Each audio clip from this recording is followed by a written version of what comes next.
Your cloud team just got paged at 11 p.m. A service is slow, nobody knows why. Your engineers jump into 5 different dashboards: cost management, Azure Monitor, Advisor, Service Health, Application Insights. Each one shows part of the picture. None of them talk to each other. By the time someone figures out what happened, it's midnight. The incident is over. The context is lost. This is the moment when dashboards stop working. You have more visibility than ever, and less ability to act on it. This is where agentic operations enters. Not chatbots, not fixed automation, but reasoning systems that understand your infrastructure as a whole. Find patterns humans miss, and act before you even know there's a problem. We're going to explore the Azure Copilot agent ecosystem: migration, deployment, optimization, observability, resiliency, and troubleshooting. We aren't looking at these as separate projects. We're looking at them as a unified synthetic platform team. One operational model. By the end, you'll understand why this shift is structural and where to start. The dashboard trap. The paradox is real. Most cloud teams are drowning in observability data, not starving for it. You have more metrics, logs, and traces than humans can possibly interpret. Azure Monitor alone collects terabytes of telemetry every day. Cost management breaks down spend by hundreds of dimensions. And Application Insights gives you traces of individual requests. Yet teams are still missing problems. The real cost of manual cloud operations isn't the lack of information, it's the cost of interpretation. It's the cost of decision-making. It's the context switching that happens before you can even act. Here's what a typical week looks like. Monday morning, your team reviews cost anomalies from Friday. Wednesday, Advisor sends 47 recommendations. Thursday, you notice performance degradation buried in an application log. Friday, you try to catch up on everything that happened. By then, patterns have already shifted. The human cost is brutal. A senior engineer spends 30 minutes reviewing cost management, another 30 on Advisor, and 15 minutes correlating a metric anomaly with a recent deployment. Then they spend 45 minutes trying to figure out if this is urgent or just expected drift. By the time they've synthesized everything, they've context switched 5 times. They've held incomplete theories in their head. They've forgotten half of what they saw. This isn't a data problem, it's a reasoning problem. And here's where it gets worse. When dashboards don't work, the instinct is to add more. You build a cost optimization dashboard, a security posture view, a custom analytics layer for your business unit. Now you have 8 dashboards instead of 5. Your team maintains them. The cognitive load doesn't decrease, it multiplies. The hidden labor cost is staggering. It's not just the time spent looking, it's the time spent building custom queries, training people on new tools, and fixing broken dashboards. When schemas change, you're constantly validating that what you think is true actually matches the data. Add it up. A platform team of 5 engineers, each spending 5 to 8 hours a week on observability interpretation. That's 25 to 40 hours a week of senior time spent on context switching, not problem solving. But here's the real issue. Between 2020 and 2025, cloud complexity didn't grow linearly. It exploded. You went from a handful of subscriptions to dozens, from a few resource types to hundreds, from stable configurations to continuous change driven by CI/CD, autoscaling, and infrastructure as code. Human scale didn't change. A person can hold about 7 independent concepts in working memory. The number of systems, services, cost drivers, and failure modes in a modern cloud estate is in the thousands. You can't reason about that scale manually. You can't hold it in your head. So teams do what feels rational. Build more dashboards, set more alerts, hire more people. None of it solves the fundamental problem. That's when you realize dashboards aren't the infrastructure you need. Reasoning is the fragmentation problem. The deeper issue isn't that you have dashboards, it's that none of them know about each other. Azure Cost Management shows you're spending 40% more this month on compute, but it doesn't tell you why. You hop over to Azure Monitor to find performance anomalies and see that CPU is elevated, but Monitor doesn't correlate that to the specific workloads that changed. So you jump to Advisor, which recommends right-sizing. But Advisor doesn't know your business constraints, so half the recommendations are irrelevant. Then you check your deployment pipeline to see what changed last week. That's a different system entirely. Different credentials, different interface, different mental model. By the time you've patched together a story, an hour has passed. This is the fragmentation trap. Each tool is optimized for a narrow problem. Cost management is brilliant at cost attribution, and Azure Monitor is excellent at metrics and logs, but they're islands. They don't speak the same language. They don't share context. They operate in parallel, never intersecting. The tool tax is the hidden cost that matters most. It's the time you spend switching between systems and translating data from one format to another. It's the mental overhead of keeping 6 different interfaces, 6 different search syntaxes, and 6 different permission models in your head at once. It's the context switch itself, the neurological cost of interrupting one task to start another. Cost management uses subscription and resource group scoping. Monitor uses resource type filtering. Advisor uses workload tags. Service Health uses region boundaries.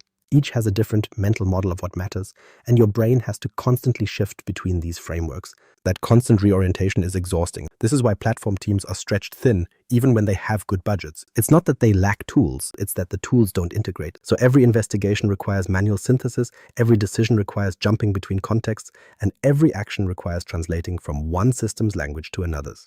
The overhead is structural, not accidental. A senior engineer investigating a cost spike doesn't have a unified view. They have to be a translator, cost translator, performance translator, deployment translator.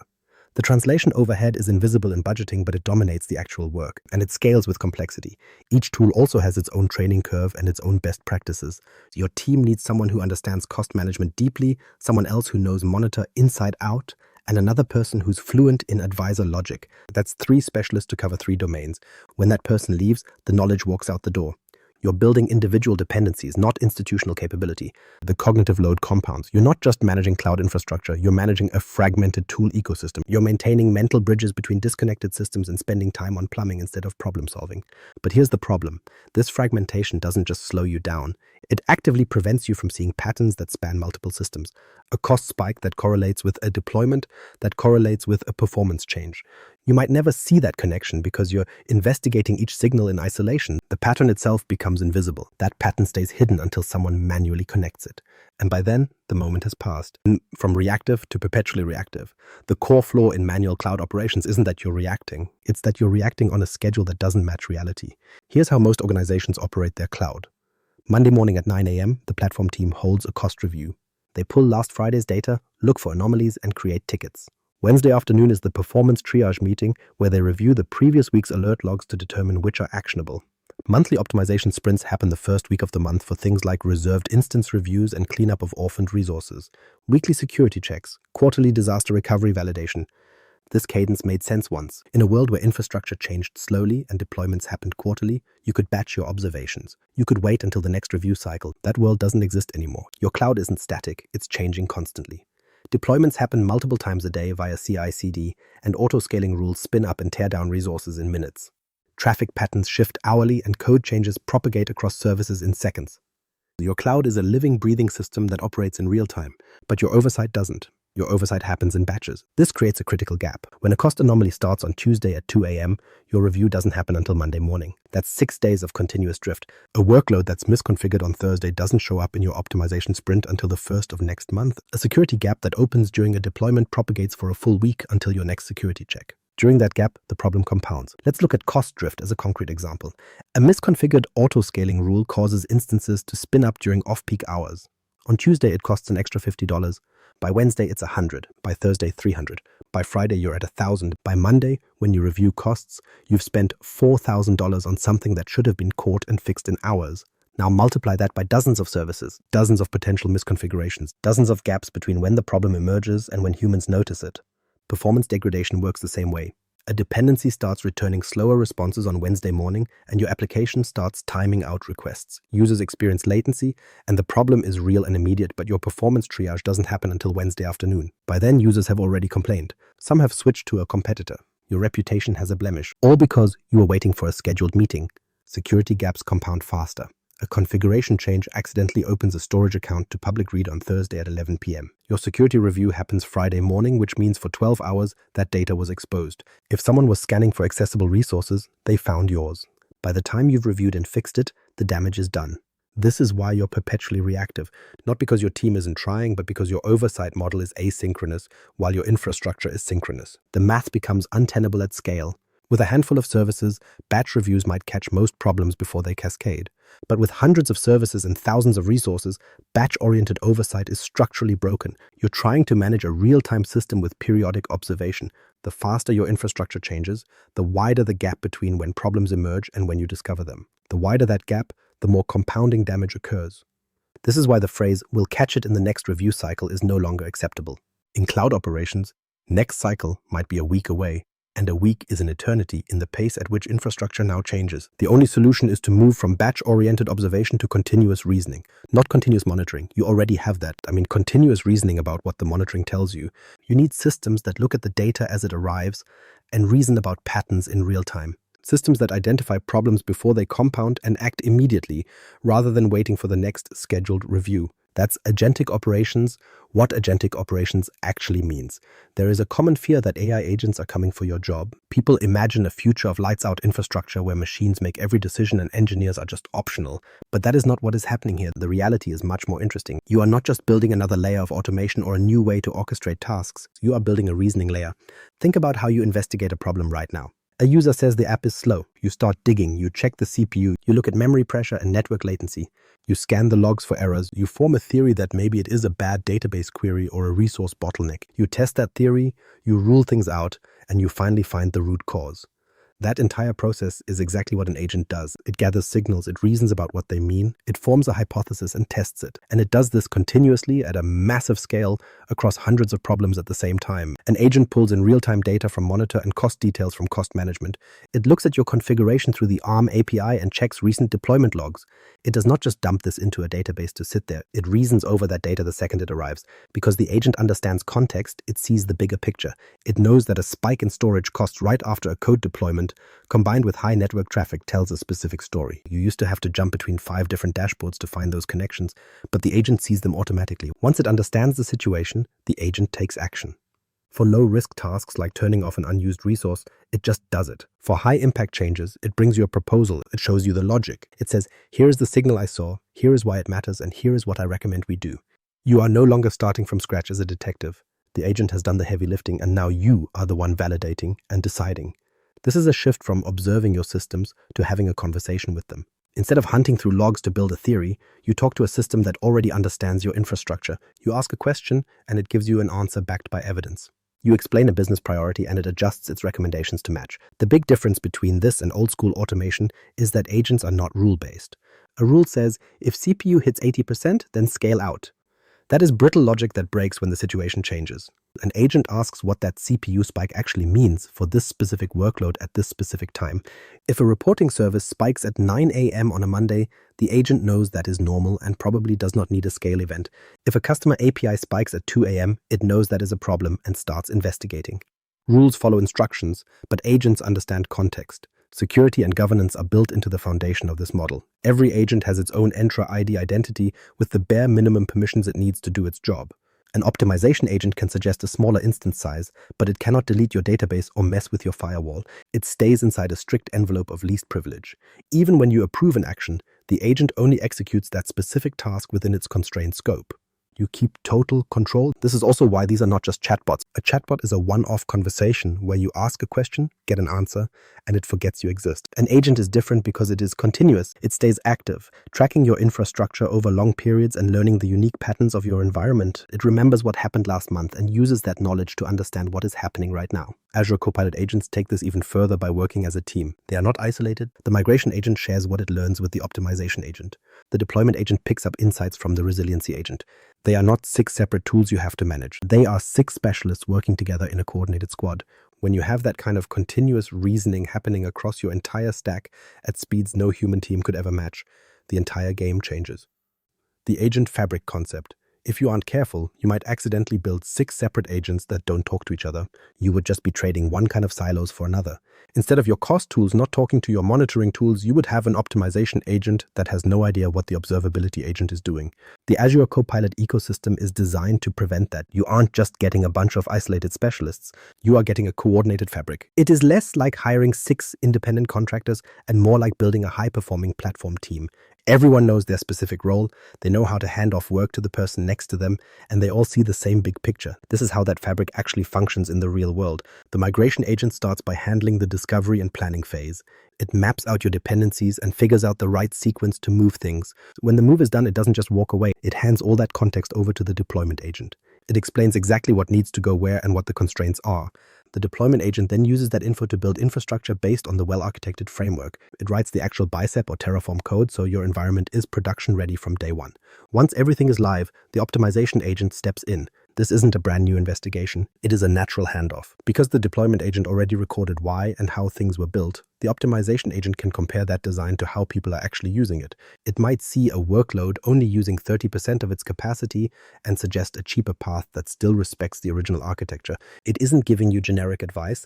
It is giving you context-aware recommendations. While all of that is happening, the observability agent is running in the background. It doesn't wait for a crash to start working. It is constantly connecting dots across your whole infrastructure.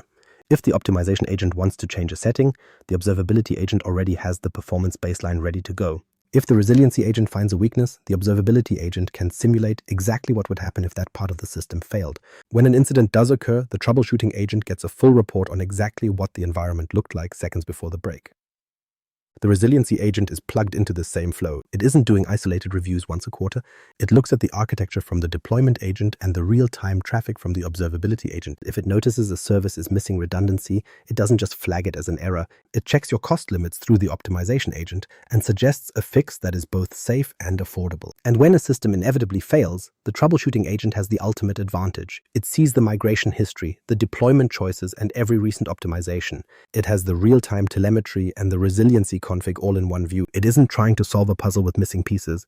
It is investigating with the full context of the entire lifecycle. The orchestration layer is the nervous system that makes this whole thing work. It manages the handoffs and makes sure information flows between the specialists so one agent doesn't make a move that blindsides another. This layer also manages the long-term tasks. A migration might take weeks, and optimization never really ends. The orchestration layer keeps track of every flight, every completed task, and every move waiting for your approval. This is why adding an agent doesn't make your life more complicated. It actually distributes the complexity. You aren't building a massive bloated master system. You are just adding another specialist with a very specific job. The orchestration layer knows how to route the work, and the new agent knows exactly how to handle its domain. The fabric actually gets stronger every time you add an agent because specialists are always more effective and less likely to miss the small details than a generalist. That is the real difference between a pile of tools and a fabric. A fabric doesn't fall apart as it grows, it gets tougher. The economics of synthetic teams. Platform teams are expensive. It isn't because your engineers aren't working hard, it's because of what the role actually demands. Think about a senior cloud architect. You need someone with decades of experience who can switch between complex domains every hour. They have to be ready for a 3 a.m. incident call and carry the institutional memory of every disaster the company has ever faced. That combination has a breaking point. Burnout is everywhere. Attrition is high. And when a 5-year veteran finally walks out the door, their knowledge goes with them. It usually takes 2 years for a replacement to learn enough context to be truly effective again. That is an invisible cost, and it's being multiplied across your entire organization. But here's the problem with how we solve it. We just try to hire more people. What if you didn't have to? An agent doesn't get tired. It doesn't struggle with context switching. It performs at 2 a.m. exactly the same way it does at 2 p.m. It doesn't forget the details of an incident from 6 months ago, and it never suffers from decision fatigue after a long shift. It doesn't ask for a raise. It doesn't burn out. It doesn't leave for a competitor. This isn't about replacing people with machines. It's simpler than that. What if you hired fewer senior people, but multiplied how much they could actually get done? The math is pretty clear. A senior cloud architect costs about $250,000 once you factor in salary, benefits, and tools. To manage a mid-sized environment without burning everyone out, you need at least 3 of them. That's $750,000 a year. Once you add in management, training, and onboarding, you're easily looking at $900,000. Now, look at a different model. You hire one senior architect and deploy an agent fabric. You aren't getting rid of the other 2 roles. You're changing what that first person is capable of doing. Instead of spending 40% of their week on routine diagnostics, they focus on high-level architecture and the truly difficult edge cases. The agents handle the routine. One engineer can now manage what used to take 3 people because they aren't drowning in manual investigation anymore. The agent fabric does cost money. You have to pay for compute, storage for operational history, and API calls. That cost is real, but senior engineers cost more, substantially more. And this is where the shift happens. It's about time to insight. When a problem starts, a human team usually takes hours to figure out what's wrong. They're jumping between tools, trying to build a mental model, and testing theories one by one. Agents take minutes. They reason at digital speed. That speed creates massive operational value because incident impact is usually tied to how long it lasts. A 2-hour window for diagnostics means 2 hours of customers being unable to use your product. A 10-minute window means 10 minutes of impact. When you look at hundreds of incidents a year, that time reduction saves millions. It prevents outages. It prevents data corruption. It stops customers from leaving. So what's actually happening is a reallocation of labor. You aren't just automating boring work. You're freeing your best people to do the things only they can do. The principal engineer who usually spends Tuesday digging through cost anomalies can now spend Tuesday designing your next generation architecture. That is where their expertise actually matters. That is where the value compounds. The multiplier effect is real. One experienced architect, supported by agents that handle the friction of daily operations, can manage infrastructure that would normally require a team of 3. You aren't replacing people, you're making them more effective. You're letting your smartest person spend their time on hard problems instead of busy work. For most companies, this scales exactly how you'd expect. A platform team managing 500 services with an agent fabric can reduce routine work by 70%. Your team of 4 effectively becomes a team of 7. You don't need to go out and find 4 more expensive hires. You hire 1 more person and add the fabric. That's the economics. It's not about spending less, it's about spending smarter. Day 0, the migration agent. This is where the model meets reality. All the architectural theory in the world doesn't matter if you can't actually execute a migration. And migrations are where most companies realize they don't actually understand their own infrastructure. On the surface, moving a workload to Azure seems easy. You take the app, move it to the cloud, and set up the networking. But beneath the surface, there is a massive web of undocumented dependencies and hidden data flows. There are configuration assumptions that nobody ever wrote down, usually because the team that set them up left the company years ago. The migration agent solves this by doing the one thing humans are bad at. It performs exhaustive discovery without losing the big picture. It starts with enumeration. The agent looks at what you're actually moving, not what you think you're moving. It scans your source environments, whether they're on-prem or in a legacy cloud, and builds a real inventory. It finds every application, every database, and every service dependency. This isn't just a surface scan, it's deep. The agent understands that an app labeled payment processing actually needs 4 microservices to run. It sees that it talks to 2 databases, pulls data from an old FTP server, and sends logs to a third-party platform. Everything gets cataloged. Then it maps the dependencies. And it's not just the technical ones, it finds the business logic dependencies too. A customer API might depend on an internal service that relies on a batch job.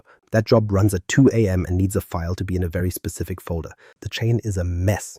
But the migration agent builds the graph. It finds the circular dependencies and the single points of failure. It discovers that the service you thought was independent actually can't run without a legacy system sitting in your old data center. This discovery phase is exactly where most migrations fail.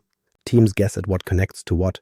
They miss a detail. They plan the move incorrectly. Then, in the middle of the cutover, they realize a service they thought was self-contained is actually tied to something they didn't migrate. The migration stalls. You end up paying to keep both environments running. Costs go up, timelines slip, risk starts to grow. The migration agent finds what you would miss. It isn't necessarily smarter than your team, but it doesn't get tunnel vision. It can hold every single piece of the puzzle in its memory at the same time. It can ask, if we move this, does that still work? Across thousands of different chains simultaneously. After discovery comes the assessment. The agent looks at every component and compares it to Azure targets. It checks for compatibility, performance issues, and cost. If you have a database running on ancient hardware that needs specific CPU instructions, the agent knows it might fail on a virtual machine. If an app was written for a specific version of Windows, it flags the compatibility risk. It prioritizes everything by how much it could break your plan. Then it gives you recommendations. These aren't generic tips. They are specific choices based on your actual constraints. It might tell you a workload should run on Azure container instances because it's bursty and your team doesn't know Kubernetes yet. It understands your context. Then comes the sequencing. You can't move a database before the app that needs it is ready. You can't flip the switch on an API before the networking is validated. You definitely can't shut down the old server until you're sure nothing is still talking to it. The migration agent builds that sequence. It finds where you can do work in parallel and flags the bottlenecks that will slow you down. It even picks out pilot groups so you can validate the move before the full cutover. And this is where it gets interesting. The migration agent connects with GitHub Copilot to help modernize your apps.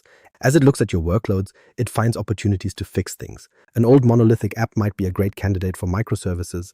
Legacy code that hasn't been touched in a decade can be rewritten for better performance. Copilot handles the heavy lifting of the rewrite.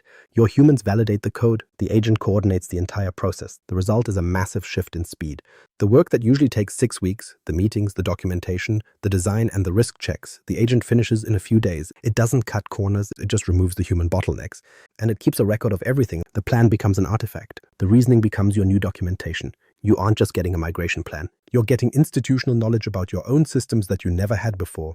That is day 0. Day 1. The deployment agent. The migration planning is finished. You have the full picture of what needs to move. You understand every dependency and you've locked in the sequence. Now you hit the wall, turning that plan into actual infrastructure. This is where most teams start to struggle. Architecture on a whiteboard is easy. Making that architecture real in code is a different story. You have to embed security configurations, networking rules, and redundancy choices into your infrastructure as code. If you hand a migration plan to a team of engineers, they'll spend days arguing over the details. They'll debate whether to use managed services or containers. They'll go back and forth on over-provisioning for headroom versus right-sizing for cost. These aren't just technical questions, they're trade-offs. And every single choice has a ripple effect. The deployment agent doesn't make those trade-offs go away, it makes them visible. It starts with the well-architected framework, not as a set of rules to follow blindly, but as guardrails. Azure's framework covers 5 pillars: reliability, security, cost, operations, and performance. These are structural design principles that the agent uses to ground every decision. It doesn't guess how to configure a workload. It reasons through what reliability looks like for your specific service and what security posture is actually appropriate for the data you're touching.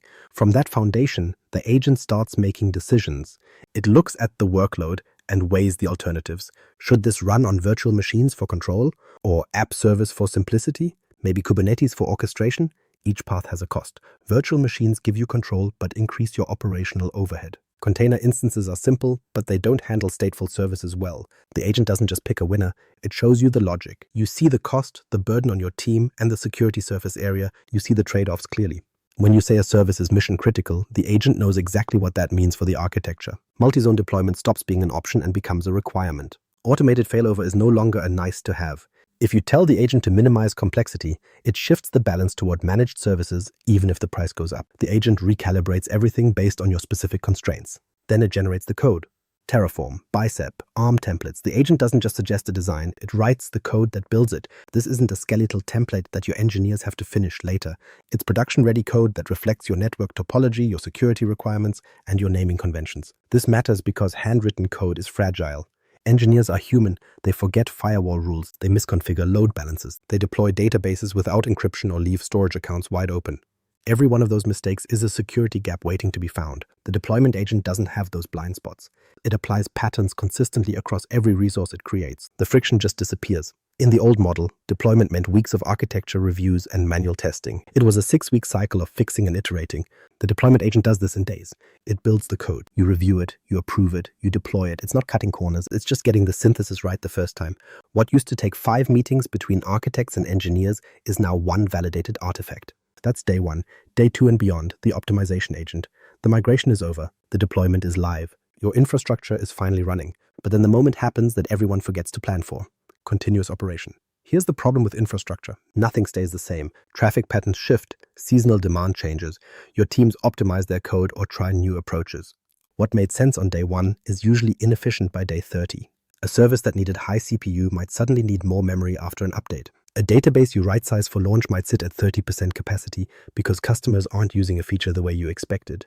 You end up with waste on one side and overloaded services on the other. In the old model, you fix this with quarterly sprints.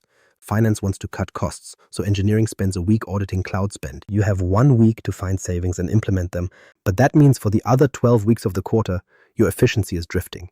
The second you finish an optimization cycle, you start accumulating waste all over again. The optimization agent changes that. It doesn't wait for a meeting, it's always running. It's constantly measuring your actual usage against the resources you're paying for. When a workload changes, the agent sees it immediately. It monitors CPU, memory, and network utilization in real time. If a service drops from 80% usage down to 30%, the agent doesn't wait 3 months to put it in a report. It identifies the opportunity right now. It tells you exactly what you could downsize to and what it would save. It even calculates the risk. It looks at your peak traffic from last month to see if a smaller size could still handle a spike. It answers the question, will this break? Then it builds the solution. These aren't just suggestions, they're implementations. It gives you the scripts to make the change safely or the Terraform code to review. The agent doesn't expect you to manually resize instances. It provides the tool, you approve it, and it executes. If you reject the change, the agent learns from that choice. This applies to storage too. You might have terabytes of data sitting in hot storage.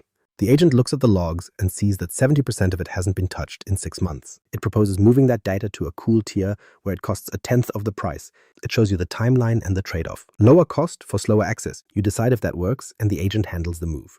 For compute, the agent tracks your entire fleet. It might notice you have 7 virtual machines running when the load could actually fit on 5. It suggests consolidation. It shows you the cost delta and identifies which machines are safe to shut down. You validate the move and it happens. This is where the math gets real. Most companies can cut their cloud bill by 20 to 40% just by looking at utilization. You aren't cutting corners, you're just aligning what you buy with what you actually use. The optimization agent makes that a continuous process. Instead of saving money once a year, you stay optimized every single day. But here's what most people miss. The agent also compares different paths. It might suggest moving a workload to a smaller VM, or it might suggest switching to serverless. It could even point out that optimizing the code is better than changing the infrastructure. Each choice has a different cost per request and different performance levels. The agent lays it all out so you can make a decision based on data, not guesses. The agent even tracks carbon emissions. Since Azure operations produce emissions, the agent finds options that reduce your footprint and your bill at the same time. When those goals don't align, it's transparent about it. You see the trade-off and you decide what matters more to your organization. This isn't about automation taking over. It's about eliminating the gap between seeing a problem and fixing it. You stop waiting for the next review cycle and start making decisions based on what's happening right now. That's day 2 and beyond. Seeing without acting, the observability agent. You have metrics, thousands of them. Application response time, request volume, and error rates are all being tracked alongside CPU use and memory pressure. Every single thing that matters gets measured. Azure Monitor collects it. Application Insights collects it. Your custom instrumentation layer collects it too. But they are disconnected islands. Your application throws an error and Azure Monitor records it, but the database spike happening at the exact same time lives in a completely different telemetry stream. Meanwhile, your API gateway logs a latency increase. That is a third signal. These 3 pieces of information are clearly related because they are happening at the same moment, but they live in different systems with different query languages and different access patterns. You could find all 3 pieces if you knew what to look for, but the problem is that you do not know to look for them until something breaks. This is where observability as a concept breaks down. You have visibility, but you do not have understanding. The observability agent solves this by doing what humans cannot do at scale. It holds every signal in working memory simultaneously to reason about the relationships between them. It starts with ingestion. This is not a new data pipeline because the agent works with what you already have. It sees your monitor data, your logs, and your application insights traces in real time. It is not looking at batches or summaries. It is watching the raw signal stream as it happens. Then comes correlation. This is the part that actually matters. The agent does not just look for individual anomalies, but instead looks for patterns that span multiple systems at once. When a request comes in, the agent traces it from the API gateway to the backend services and finally to the database. Each segment has its own telemetry, and the agent stitches it all together to understand the flow. It knows what normal looks like for every request type, so when something deviates, the agent catches it immediately. It does not just catch the deviation, it catches the context. Your API shows increased latency, and the agent sees that requests are waiting longer in the queue because the backend instances are slow to respond. It traces that slowness into the database and finds lock contention caused by a specific query that is not using an index. Here is your root cause. It is not just a latency increased alert, it is a specific explanation of exactly what went wrong and why it happened. This narrative is what separates observability from monitoring. Monitoring says the database CPU is high, but observability tells a story about a job that usually takes 2 minutes starting and never finishing. That job caused locks that cascaded into application timeouts, which is why you are seeing elevated error rates. It is not a list of individual alerts, it is a causal chain. The agent connects related alerts automatically. You might have 17 different alerts firing right now, but the agent knows most of them are just symptoms of one root cause. It groups them and prioritizes the primary problem so you can ignore the noise. Your mean time to resolution drops because you are not investigating false leads. You are going straight to the fix. Anomaly detection works differently here too. The agent learns what normal looks like for your specific systems. Normal for a batch job is completely different from normal for a customer-facing API.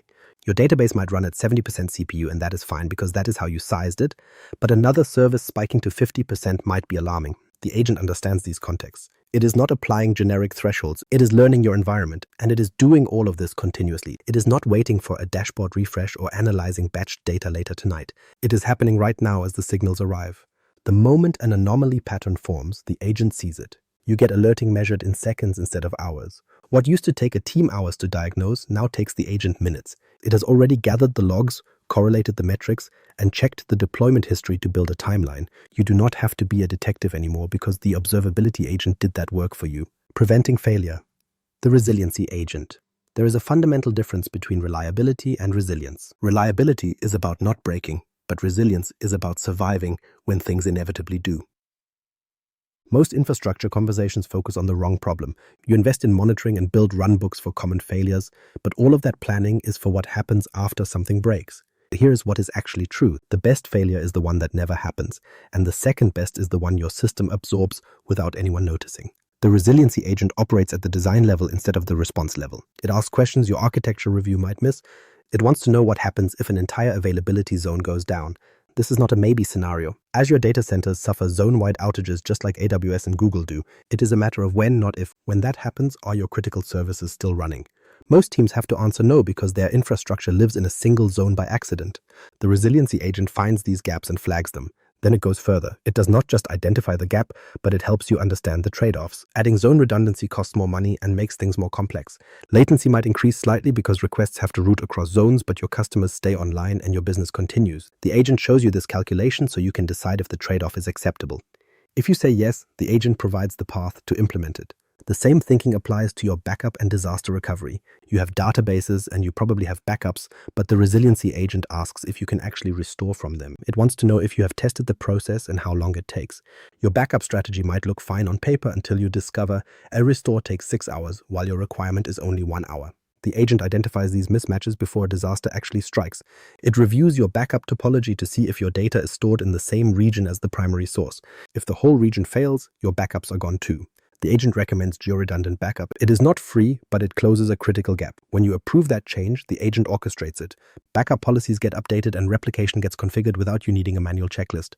The agent also thinks about the data itself. It identifies what is critical, what you can afford to lose, and what has compliance implications. Customer transaction data needs a fast recovery time, but reference data that is cached can tolerate longer outages.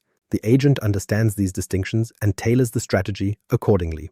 Ransomware protection is a major factor here as well. The agent identifies resources that lack immutable backup copies that an attacker could reach and encrypt. It recommends immutable storage tiers and suggests offline copies. These are architectural choices with cost implications, but the agent makes them visible so you can make an informed choice. Configuration is a resilience factor that often gets ignored. You have set up failover, but the resiliency agent can orchestrate automated testing to prove it works. It fails over your database to its replica, validates the connections, and confirms the data is in sync. Then it fails back automatically. You do not discover your failover is broken when you actually need it. You discover it during a test on a Tuesday and you fix it then. For low-risk changes like enabling storage redundancy or adding backup policies, the agent implements them directly. You do not have to manually create every redundancy because the agent understands your architecture. It knows what changes are safe without waiting for human approval. It executes the change and sends you an alert. You are no longer the bottleneck. This is resilience by design. It is not about a disaster recovery process or an incident response plan. It is about a system that is architected to absorb failures without a human ever having to step in. That is the resiliency agent. When things break, the troubleshooting agent. Incidents happen, not might happen, they will happen. Systems fail and networks partition while databases suddenly become unavailable. Applications crash, disks fill up, and dependencies time out. The question isn't whether you'll experience these failures. The question is how long it takes you to diagnose and fix them. In traditional operations, a specific pattern unfolds. Someone finally notices something is wrong because a customer reports it, or a monitoring alert fires. That is time zero. Now the hunt begins. An engineer looks at the symptom like an API returning 500 errors, but that is just a symptom and not the cause. They start pulling threads by checking application logs, where the error messages are usually vague. They look at the underlying service that the API calls, which seems fine, so they check the database. The connection pool is at capacity. But why is the database slow or are connections not being released? They check network latency between the application and database, which is high but expected for this topology. They check the database itself. CPU and memory look normal, but disk I/O is elevated. They look at what's causing that I/O and find a particular table being scanned repeatedly. Why is that query running? They trace it back to a recent code deployment where something changed that made the query less efficient. Now they finally understand the chain. An inefficient query caused an I/O spike, which slowed the database and exhausted connection pools, leading to timeouts that manifested as 500 errors. That diagnosis just took 90 minutes. Your service was broken for an hour and a half. The troubleshooting agent compresses that timeline. It doesn't wait for a human to start investigating. The moment an anomaly pattern forms, it's already gathering context. It knows from the observability agent that something unusual is happening, so it goes deeper. It runs diagnostics across the entire stack. It checks the application logs looking for the specific sequence that led to errors. It looks at the database history instead of just the current state. It checks when connections were created, when they were released, and where they're waiting. It analyzes query execution plans and correlates timing across network metrics. It builds a full timeline of events. All of this happens in minutes. It isn't just speeding up the analysis, it's doing the work in parallel across systems instead of serially like a human would. Then it narrates what it found. Here's the sequence. Code was deployed at 2:47 p.m. Query performance degraded immediately. At 2:51 p.m., connection pool saturation began, and by 2:54 p.m. the first 500 errors appeared in the API. It identifies the specific query that's the problem. It explains why it's slow because it's doing a full table scan instead of using an index. It even shows what changed in the code that made the optimizer pick this plan. Now comes the fix suggestion. The agent knows the options. You could create the missing index, rewrite the query, or revert the code change. Each option has implications. Creating an index takes time on a large table, and rewriting the query might be better, but requires engineering time. Reverting the code is fast, but leaves the underlying problem. The agent shows you these trade-offs. It might recommend reverting immediately to restore service, while you create the index in the background and ship a code fix later. For routine issues, the agent can execute fixes directly. If a disk is full, it can clean up old logs. If a connection pool is misconfigured, it can adjust those settings. If a non-critical service needs a restart, it initiates that restart. For anything with risk, like database changes or code rollbacks, it escalates with complete context. Here's the difference. Escalation with a troubleshooting agent means escalation with everything already known. You're not calling support and explaining the problem from scratch. The agent has already run every diagnostic and narrowed down the root cause. When you contact Microsoft support, you're not starting an investigation. You're confirming a diagnosis and getting guidance on the next step. The support ticket comes with full logs and a complete timeline. Support engineers don't waste time gathering information. They start solving. That's why the mean time to resolution drops from hours to minutes. It's not because the fixes are faster, it's because the diagnosis is instantaneous. Identity and least privilege. Now we've walked through what each agent does, but there's a critical layer underneath all of this that determines whether the whole system is trustworthy or a security disaster. Identity, access control, the fundamental question of what each agent is allowed to do and how you prove it's doing only that. Here's the risk nobody talks about. You give an agent the ability to optimize your infrastructure, which sounds great until you realize you've given it the ability to delete resources and modify configurations. What stops it from going rogue? What prevents someone from compromising the agent and using its access for malicious purposes? What audits whether the agent actually did what it said it did? The answer is the same as it is for humans. Identity, not generic identity, but specific, scoped, and auditable identity. Each agent in the Azure Copilot ecosystem gets its own Entra ID service principal. Think of it like a user account, except for machines.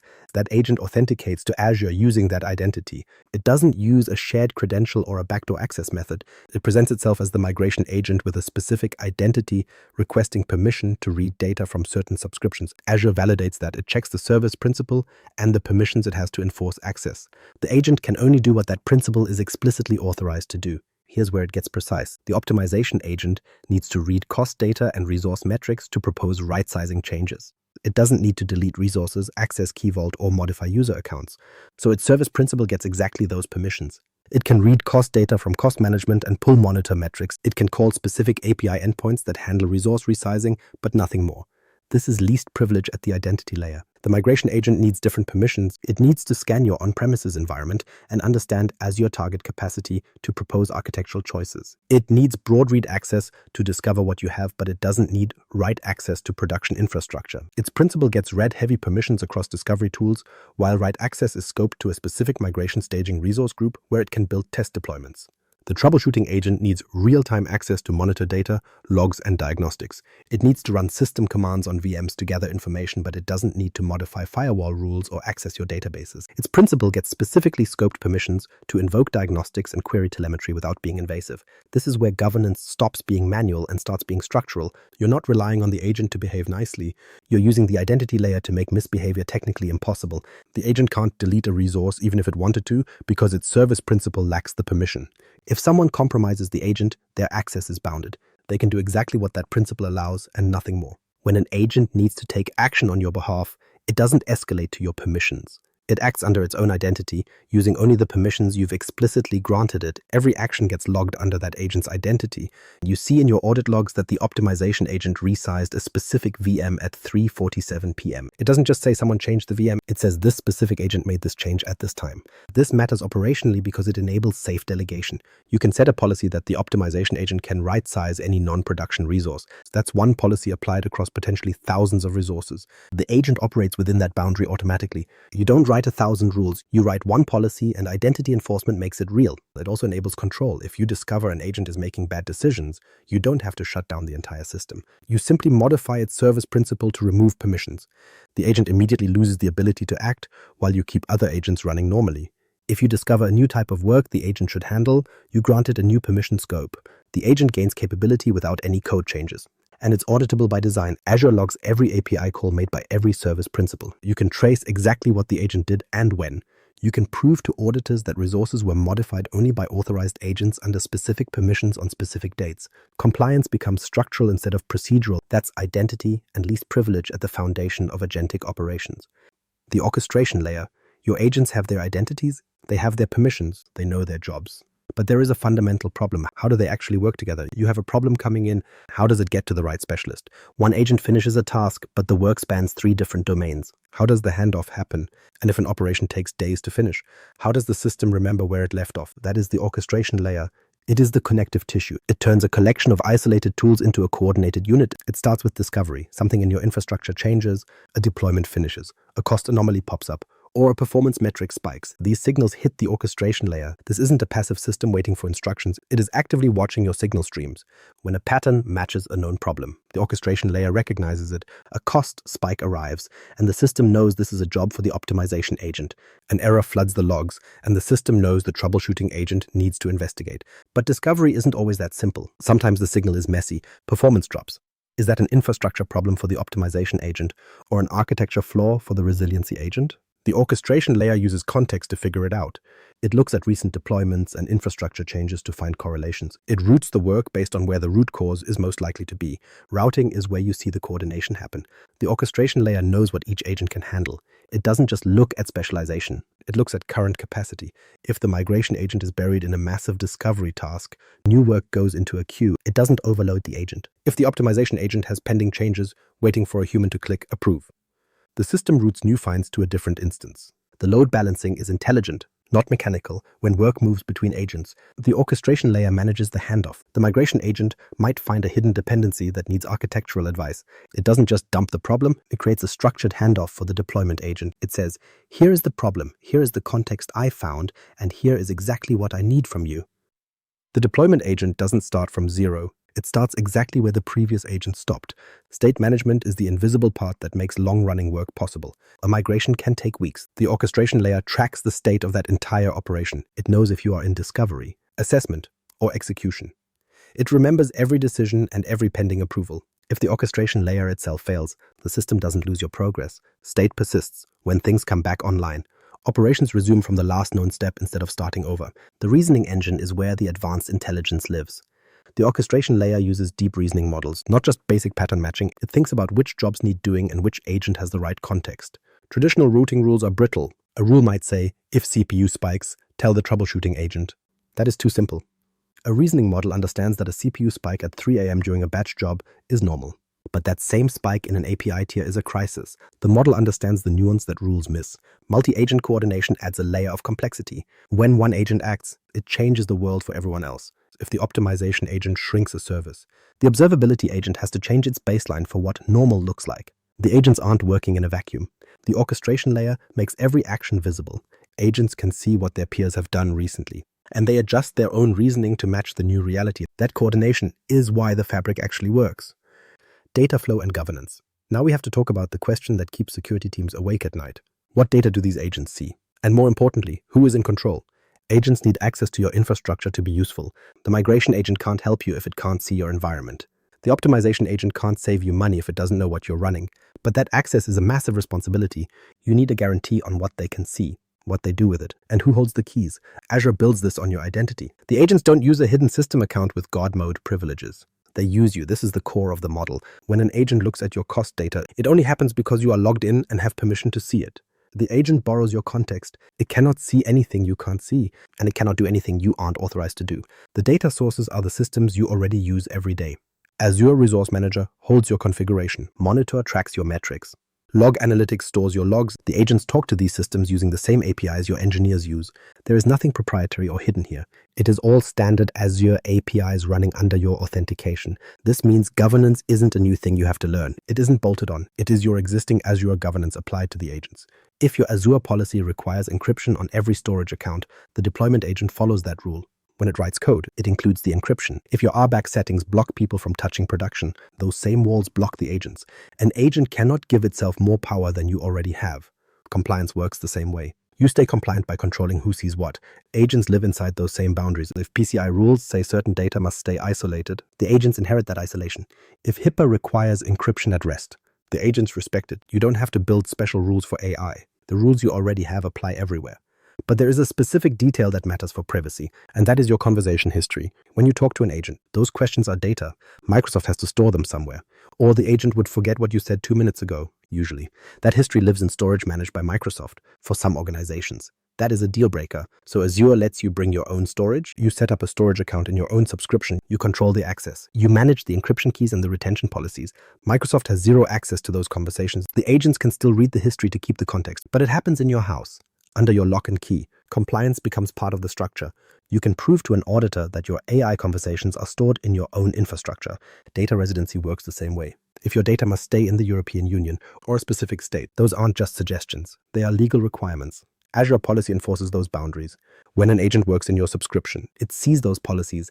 The optimization agent won't even suggest moving a workload to a region that breaks your residency rules. The system simply won't allow it. Governance here is technical, not just a suggestion. This also covers your audit logs. Every single call an agent makes is recorded. You can see exactly what data was touched and when it happened. It isn't a summary, it's a specific line in the log saying the optimization agent checked cost data for a specific subscription at 10:47 a.m. on Tuesday. You can audit the behavior. You can prove to a regulator that every access was appropriate. The big takeaway is that using agents doesn't mean lowering your standards. It means applying your standards consistently. The agents are just another identity in your system. They are powerful, but they follow the same rules as everyone else. That is how you build trust. Safety guardrails and human control. Agentic operations only work when they move from theory to practice. You've given agents access to your infrastructure. You've scoped their permissions. But one question remains. What stops an agent from making a catastrophic decision? The answer isn't hope, it's a system of structured decision tiers. This model separates what agents can do on their own from what requires a human to step in. Low-risk actions happen directly. The optimization agent might find a storage account with public data that should be private. This is a clear security flaw. The fix is a simple toggle. In this case, the risk of leaving it broken is much higher than the risk of fixing it without asking. The agent makes the change and sends you an alert. You can revert it if you disagree, but you aren't the bottleneck for a fix that is obviously right. Non-production environments also get more autonomy. The optimization agent might want to downsize a development database running at 15% capacity. Development data isn't mission critical. The risk is low. Requiring a human approval for this would just be bureaucratic noise. The agent executes the change in dev, and if a developer suddenly needs more capacity for a test, you just roll it back. The cost of being wrong here is much lower than the cost of a human gatekeeper. Production infrastructure is different. The optimization agent might propose downsizing a production database to a smaller SKU. It provides the analysis, utilization data, performance trends, projected savings. But the agent does not click the button. It submits a proposal. You review the data and decide if the savings are worth the risk. The agent waits for your word. This tiering stops paralysis. You aren't approving every routine change. You're only deciding on the things that actually matter. Content safety is the next layer. It protects against adversarial input. Someone might try to trick an agent by telling it to ignore previous instructions and delete everything. It's a crude attack, but the principle is real. Azure uses prompt shields to catch these attempts before they reach the agent. The system sees the jailbreak attempt and rejects it. The agent never even sees the malicious request. The user gets a safety alert, but they don't see how the shield works, because that would just help them refine the next attack. Runtime policy enforcement handles the actual execution. An agent might reason its way toward a decision that violates your compliance framework. The policy engine intercepts that conclusion. The agent can't move forward. This isn't because the agent chose to stop, but because the infrastructure forbids the action. You can see the agent's logic in the reasoning trace, but the violation never actually happens. You get full visibility into the intent without any of the risk to the environment. Kill switches are your ultimate safety net. If an agent starts making bad decisions or your strategy changes, you don't wait for it to finish. You revoke its permissions immediately. The agent loses the ability to act, pending operations fail safely. The agent stops. You only turn it back on once the underlying issue is fixed. Transparency is the through line here. You aren't trusting these agents blindly. You see the exact reasoning behind every recommendation. When the troubleshooting agent finds a root cause, you see the diagnostic chain it followed. When the deployment agent builds infrastructure, you see the architectural choices it made. If you disagree, you reject it. That rejection becomes feedback that makes the agent smarter next time. This is why agentic operations are governance compatible. They aren't black boxes. They are transparent, auditable, and bounded. They operate under your policies and require your approval for high-stakes moves. They are tools you control. Human judgment stays at the center. The agents augment your decisions. They don't replace them. Cost and efficiency outcomes.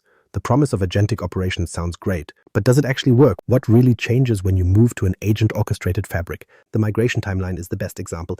Traditional migration planning usually takes 4 to 6 weeks. You start with discovery meetings and document every dependency you can find. You hold review sessions to challenge assumptions. You present to leadership and iterate on the feedback. 6 weeks later, you finally have a plan. The agent-driven approach does this in 3 to 5 days. This isn't because the agent is cutting corners, it's because discovery happens in parallel. The migration agent inventories the entire estate and maps dependencies automatically.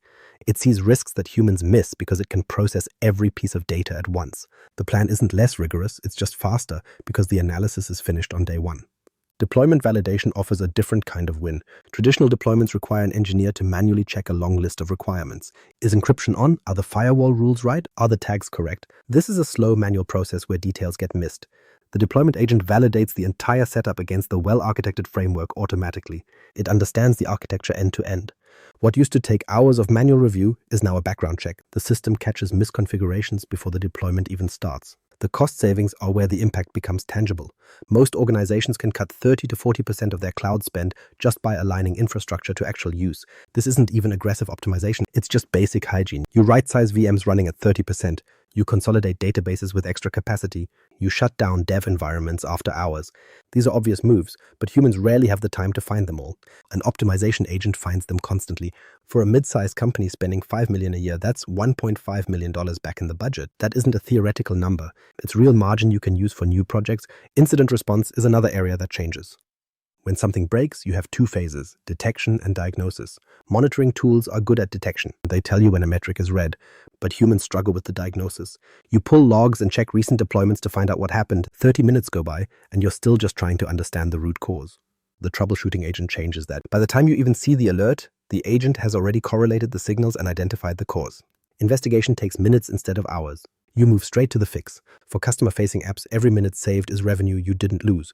Labor reallocation is the outcome that matters most for the team. When agents handle the routine work, your junior engineers stop spending all their time on execution. The ratio flips. They start handling complex problems and exceptions. They learn faster because they are solving interesting challenges instead of repeating manual tasks. Your senior architects stop firefighting. They go back to designing better systems. The same headcount suddenly does much higher value work. Your team's effectiveness multiplies. You can handle a level of complexity that would have required a massive hiring spree just 2 years ago. These outcomes aren't just aspirations. They are being observed right now. The results vary based on your complexity and how fast you adopt the tools. But the direction is always the same. Time compresses, costs go down. People focus on work that requires actual judgment. Execution becomes reliable because it's a system, not a manual chore. That is the reality of agentic infrastructure. Risk and compliance outcomes. Compliance exists to stop bad things from happening. A data breach, an audit failure, a regulatory violation. The old model treats compliance like a back office chore. You work how you want, then you audit, you find a mess, then you scramble to fix it before the regulators show up. It's reactive, it's expensive, and it's incomplete. Because you only find what you happen to look for. Agentic operations flip this. Compliance becomes structural. Policies aren't just suggestions in a PDF that you hope people follow. They are technical constraints that agents respect by design. The outcome changes. Problems don't sit around waiting for a quarterly review. In reality, they don't exist in the first place. Take configuration drift. Your security policy says every storage account must be encrypted. It's a simple rule. But people are in a hurry. A developer spins up a temporary account for a quick test and skips the encryption step. That account sits there, wide open for months. Eventually, the audit team finds it. Now you have an incident, risk assessments, notification chains, remediation plans. What should have been a non-event turns into a massive compliance failure. The agent-driven approach stops this at the door. When a storage account is created, the deployment agent checks it against policy immediately. If it isn't encrypted, it doesn't get deployed. It's not possible. The policy is technical, not advisory. Compliance becomes a result of how you build, not how you watch. Your audit finds 0 errors, not because you got lucky, but because the infrastructure makes errors impossible. This works for data residency too. You have rules about where data can live. Without agents, this is a training problem. You're just hoping your engineers remember the rules. You scan the environment later and hope you find the mistakes before the auditors do. With agents, residency is a hard boundary. Agents can't deploy to forbidden regions. The policy engine blocks the attempt before it starts. The audit shows 0 violations because the system literally cannot break the rule. The security shift is measurable. Most breaches aren't from genius hackers. They come from mistakes. A firewall is too open, an access control is wrong. A credential is left in the clear. The deployment agent builds everything to a secure baseline by default. Every resource it touches is secure because that's how the agent thinks. You don't improve security by telling humans to make fewer mistakes. You improve it by removing the choice. The agent makes the call. Humans can't misconfigure what they didn't touch. Audit readiness becomes a natural state. When the auditors arrive, you show them the system, every resource, every policy, every change. Because agents leave a perfect trail, you have total visibility. You don't have to guess what happened 6 months ago. The logs show exactly what was deployed, which agent did it, and which policy allowed it. Auditors can trace a configuration back to the exact decision that created it. No gaps, no mystery changes, just a clean lineage. This is where the value shows up for regulated industries. Compliance is worthless if it's inconsistent. One team follows HIPAA rules, another team doesn't even know they apply.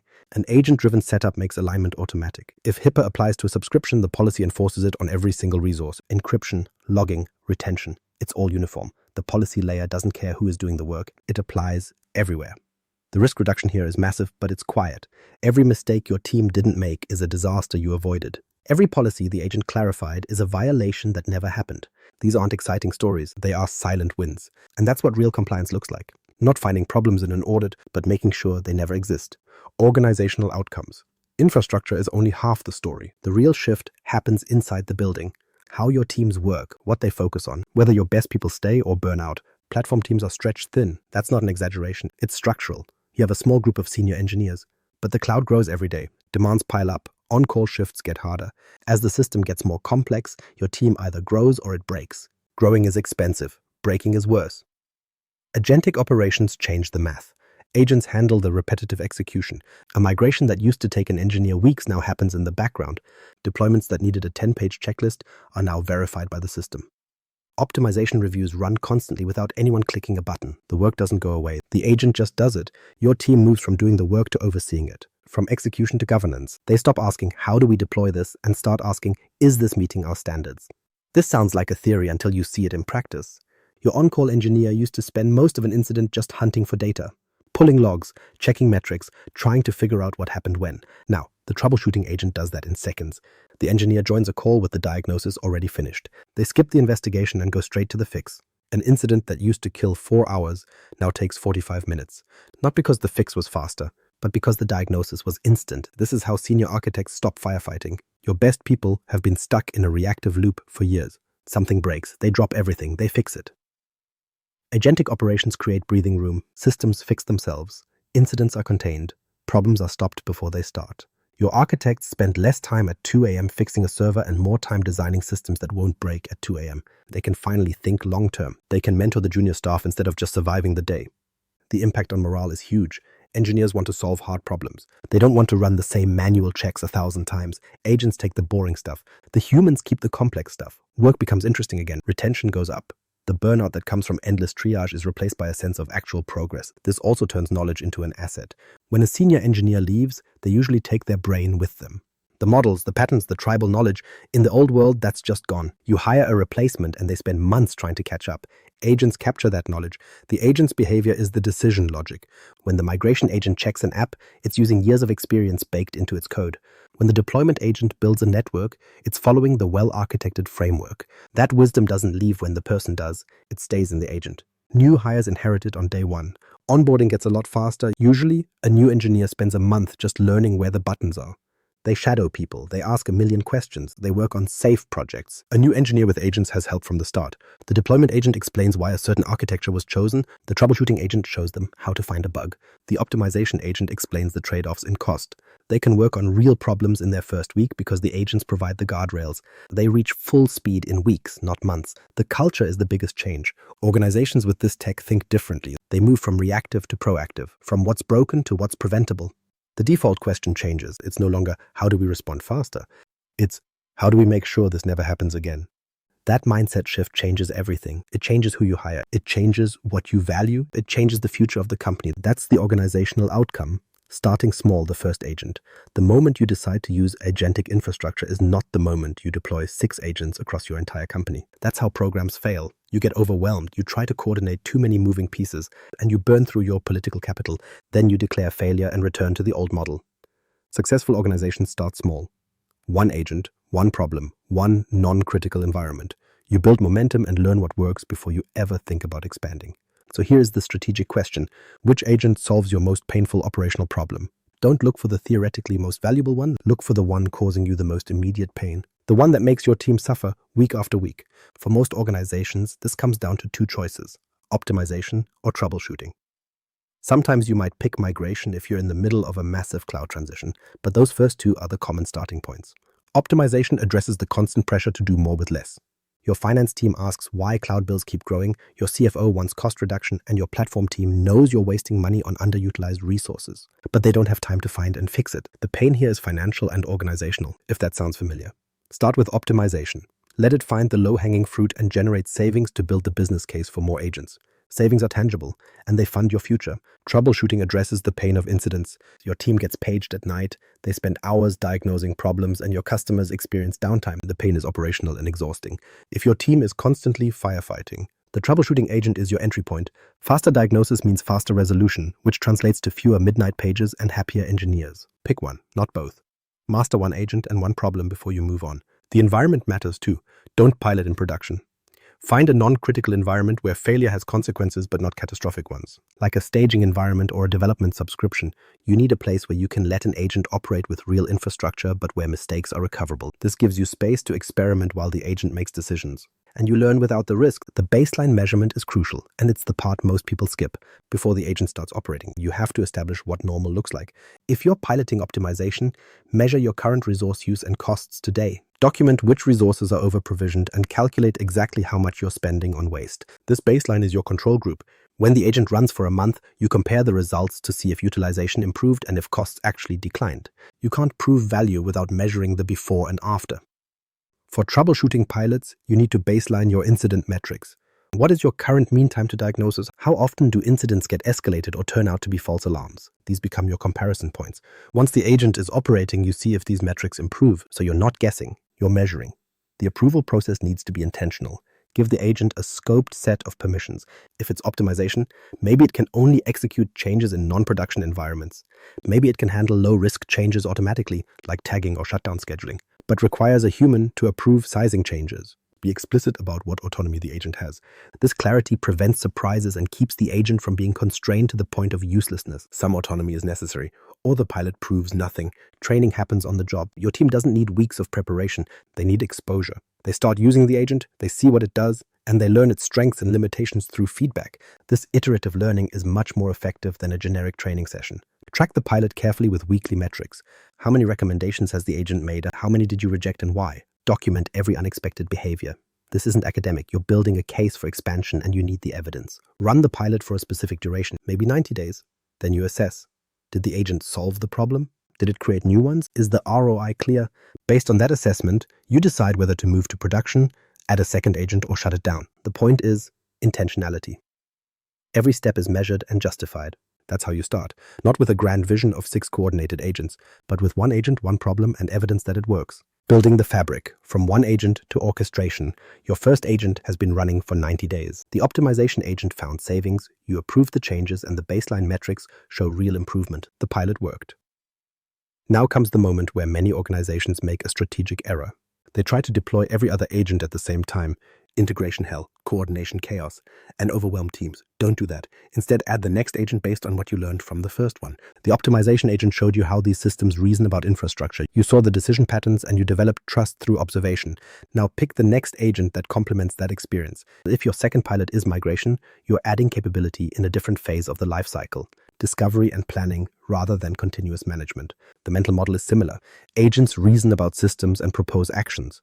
But the domain is different. Your team can transfer what they learned while they explore new territory. When the second agent goes live, something interesting happens. You're not managing 2 isolated tools anymore. You're starting to see connections. The migration agent plans moving an application to Azure, and that plan includes certain architecture assumptions. The optimization agent, running on your existing infrastructure, notices inefficiencies in similar workloads already running. It shares those patterns. Different agents, same reasoning. The agents don't automatically coordinate yet. That requires explicit orchestration logic, but they are operationally compatible. They speak the same language. This is where orchestration emerges naturally. You're not bolting it on as an afterthought. You've built agents that already understand how to reason, so adding coordination logic between them is additive, not transformative. The orchestration layer maintains knowledge about which agent handles what. When work arrives that spans multiple domains, it routes the task intelligently. If a deployment question requires optimization context, the orchestration layer knows to loop the optimization agent into the conversation. It's not a programmatic handoff, it's contextual collaboration. Governance doesn't duplicate. This is critical.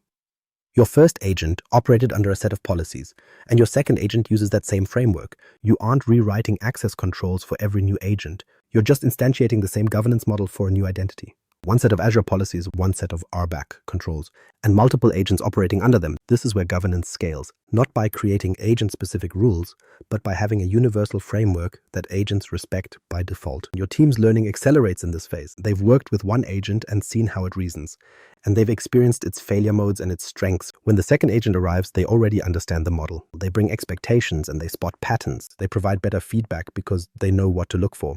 Training shifts from how agents work to how this agent specifically reasons. That's faster and it's deeper. The fabric strengthens with each addition. Not just operationally, but culturally, your team stops thinking about agents as experimental tools and starts thinking about them as infrastructure. The conversation shifts. Instead of, should we deploy this, it becomes, how do we integrate this with what we have? Integration, not adoption.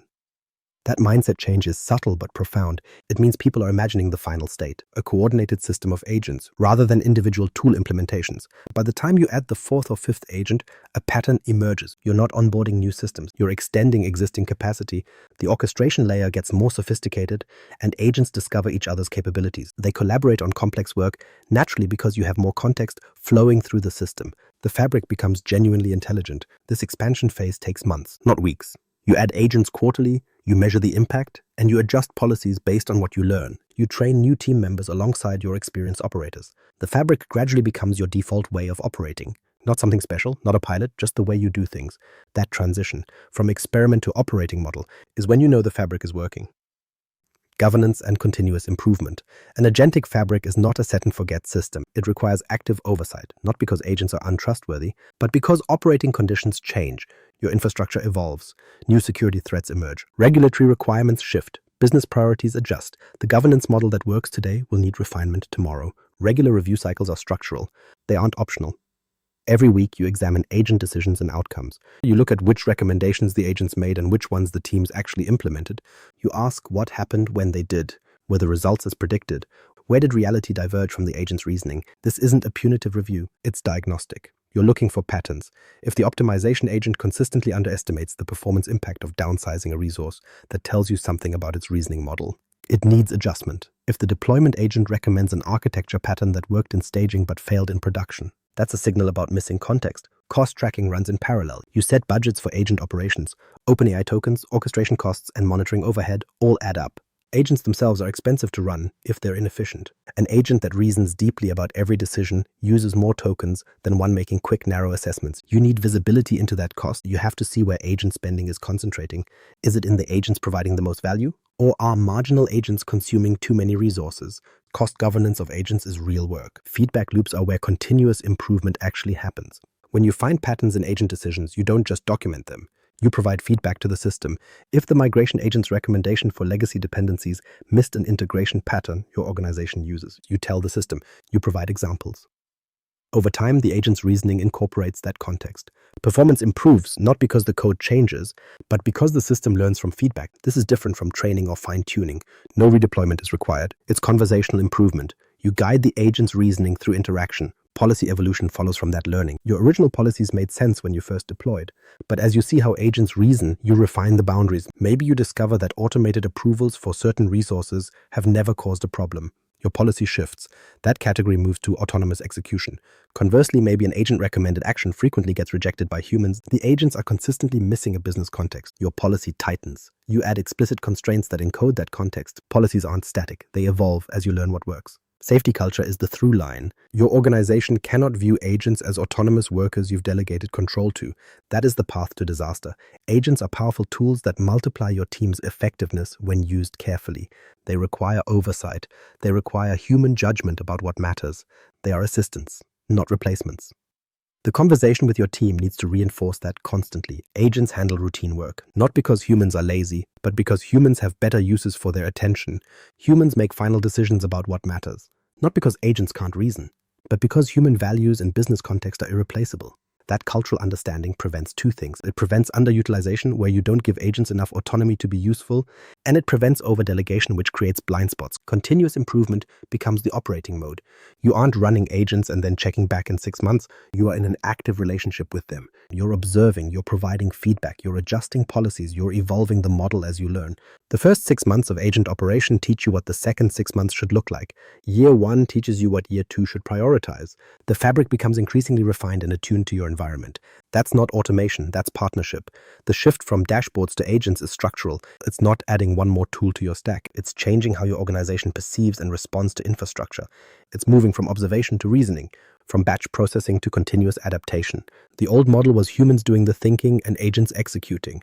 The new model is agents handling routine reasoning while humans maintain strategic control. This isn't about replacing people. It's about multiplying what your people can do. One architect with an agent fabric can manage infrastructure complexity that would have required 3 architects just 2 years ago. Not because the work disappeared, but because the work got intelligently distributed. Agents handle execution. Architects handle architecture. Everyone focuses on what they do best. The synthetic platform team is how modern enterprises will operate. This isn't a distant future. This is the 2025 and 2026 reality. Organizations deploying Azure Copilot agents today are already experiencing this shift.